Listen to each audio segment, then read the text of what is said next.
Hello les matheux! Dans cette vidéo, je te propose de retravailler le traitement de données. Alors, prêt à devenir un expert? C'est parti!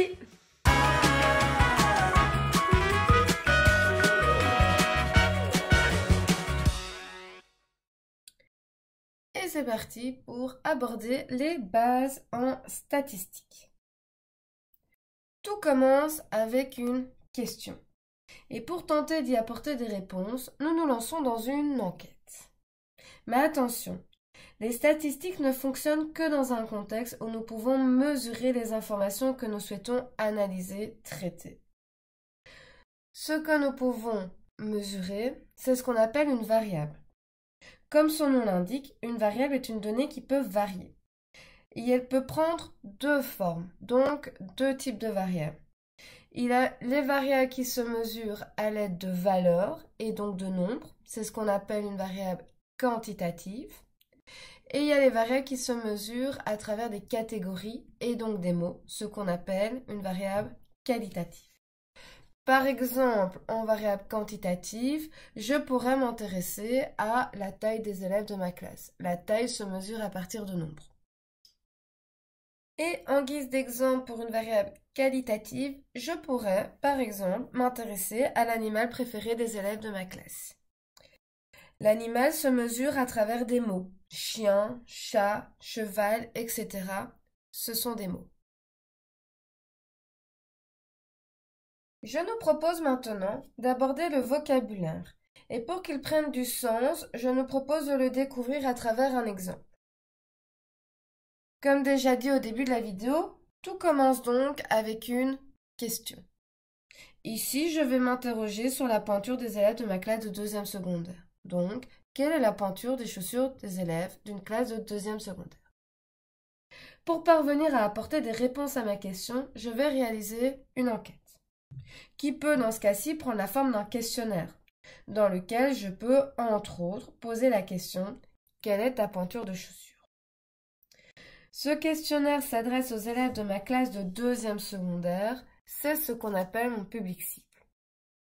Un public cible, c'est la population, ou pour être plus correct, un échantillon. Alors, quelle distinction fait-on entre population et échantillon? Disons que la population, ce serait tous les élèves de 2e secondaire. Mais ici, dans mon enquête, je n'interroge pas tous les élèves de 2e secondaire, j'interroge uniquement ceux qui sont dans ma classe. Donc, ce n'est qu'une partie de ces élèves.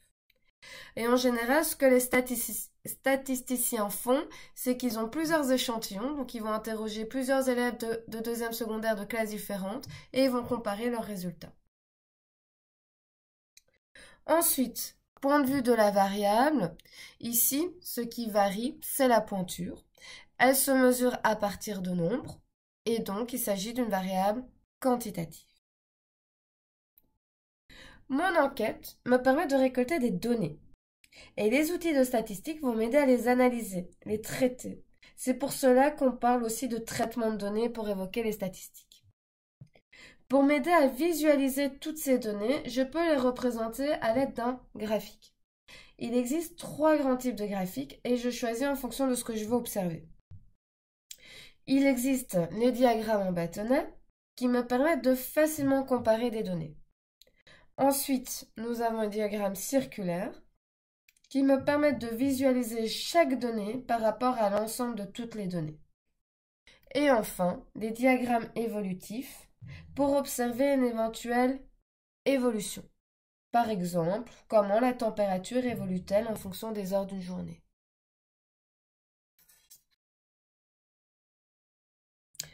Dans mon exemple avec les pointures de chaussures, je choisis de les représenter à l'aide d'un diagramme en bâtonnet. Nous pouvons parler de caractère. Le caractère, c'est sur quoi porte l'enquête, ou qu'est-ce que j'étudie, qu'est-ce qui m'intéresse. Ici, mon enquête porte sur la pointure de chaussures. Voilà mon caractère. Les modalités sont toutes les valeurs que le caractère peut prendre. Autrement dit, toutes les réponses différentes que j'ai obtenues. Je le lis sur l'axe horizontal du graphique. Et je lis donc 37, 38, 39, 40, 41, 42, 43. Ce sont toutes les différentes pointures que j'ai pu recueillir dans mon enquête. Ce sont mes modalités. Nous pouvons également parler de l'effectif d'une modalité. Il s'agit du nombre de fois qu'une modalité se répète. Autrement dit, combien de fois ai-je recueilli cette réponse? L'effectif se lit graphiquement via l'axe vertical du graphique.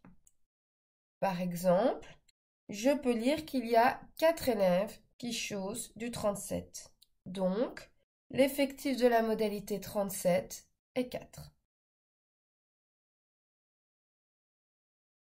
L'effectif total est donc la somme de tous les effectifs. 4 plus 3 plus 10 plus 3 plus 2 plus 1 plus 2 et j'arrive à 25. Cela signifie qu'il y a 25 élèves au total dans ma classe. Ainsi, dans un diagramme en bâtonnet, sur l'axe horizontal, je retrouve les modalités, les différentes réponses que j'ai recueillies. Et sur l'axe vertical, je retrouve l'effectif, le nombre de fois que j'ai obtenu cette réponse-là dans mon enquête. Ensuite, nous pouvons parler également de la fréquence d'une modalité. Elle peut être représentée sous la forme d'une fraction ou sous la forme d'un pourcentage. Il s'agit du quotient de l'effectif de cette modalité par l'effectif total. Alors, prenons un exemple pour illustrer cela. Je m'intéresse à la fréquence de la pointure 38. C'est donc un quotient. En numérateur, j'ai l'effectif de cette modalité. Autrement dit, combien de fois, ou plutôt combien d'élèves ont répondu chaussée du 38? 3. Sur combien d'élèves au total? Mon effectif total, 25. Donc, 3 élèves sur 25 chaussent du 38. Voilà la fréquence écrite sous la forme d'une fraction. Si je souhaite avoir cette même fréquence mais exprimée en pourcentage, il me suffit simplement de changer ce quotient de manière à ce que le dénominateur soit égal à 100. Donc je ne veux pas sur 25, je veux sur 100. Pour passer de 25 à 100, c'est facile, je dois multiplier par 4. Donc le 3, je vais également le multiplier par 4, j'arrive à 12 sur 100. Ça veut dire que 12% des élèves de ma classe chaussent du 38. Alors, continuons avec les mots de vocabulaire. Je peux m'intéresser à la pointure que nous retrouvons le plus dans ma classe. Il s'agit de la modalité ayant le plus grand effectif. C'est ce que nous appelons le mode. On peut retenir comme étant la pointure à la mode dans ma classe. Ici, le mode est 39. Je peux facilement le repérer graphiquement puisqu'il est représenté par le bâtonnet le plus haut, le plus grand. Il est tout à fait possible d'avoir une étude statistique qui possède plusieurs modes. Et enfin, comme il s'agit d'une étude quantitative et uniquement parce qu'il s'agit d'une étude quantitative, je peux déterminer des informations supplémentaires, comme notamment la moyenne et l'étendue. Commençons avec la moyenne. Il s'agit ici de la moyenne arithmétique, qui consiste à additionner toutes les pointures que j'ai recueillies, divisées par le nombre total de pointures que j'ai recueillies. Donc, la moyenne qui se représente en général par un petit m. En haut, je vais additionner toutes les pointures. Donc, quand je regarde la pointure 37, je vois qu'il y a 4 élèves qui chaussent du 37, donc je vais faire 4 fois 37. 3 élèves qui chaussent du 38, donc 3 fois 38. 10 élèves qui chaussent du 39, j'ajoute 10 fois 39. 3 élèves du 40, donc 3 fois 40. 2 élèves du 41, donc 2 fois 41. 1 élève qui chausse du 42, 1 fois 42. Et enfin, 2 élèves qui chaussent du 43, donc 2 fois 43. Et au total, il y avait 25 élèves dans ma classe, donc je vais diviser par 25. J'effectue toutes les multiplications et j'additionne. J'arrive à 982 divisé par 25. Je prends ma calculette pour effectuer cette division et j'arrive à 39,28. Ça veut dire que dans ma classe de 2e secondaire, la pointure moyenne se situe autour de 39. Cette moyenne me permet notamment de comparer les pointures que font les élèves d'une autre classe de deuxième pour voir, tiens, est-ce que les pieds de ma classe sont plus petits ou plus grands en moyenne par rapport à une autre classe. Je peux également parler d'étendue. Alors l'étendue, c'est la différence entre la plus grande modalité et la plus petite modalité. Donc, la plus grande pointure moins la plus petite pointure. La plus grande pointure, c'est 43. Donc, je prends 43. La plus petite pointure est 37. Donc, je vais enlever 37 à 43 et j'arrive à 6. L'étendue ici, elle est 6. L'étendue, ça me donne une indication concernant la dispersion des données recueillies. Sont-elles concentrées ou plutôt espacées? Alors, faisons un petit récapitulatif concernant le vocabulaire de base. Nous avons parlé de variables quantitatives ou qualitatives en fonction que je la représente avec des nombres ou avec des mots. Nous avons parlé de population, plus précisément d'échantillons si on veut être plus juste, de caractères, ce que j'étudie, les modalités, différentes valeurs que j'obtiens, l'effectif d'une modalité, l'effectif total, la fréquence d'une modalité, le mode. Et si en plus mon étude est quantitative, je peux ajouter la moyenne et l'étendue.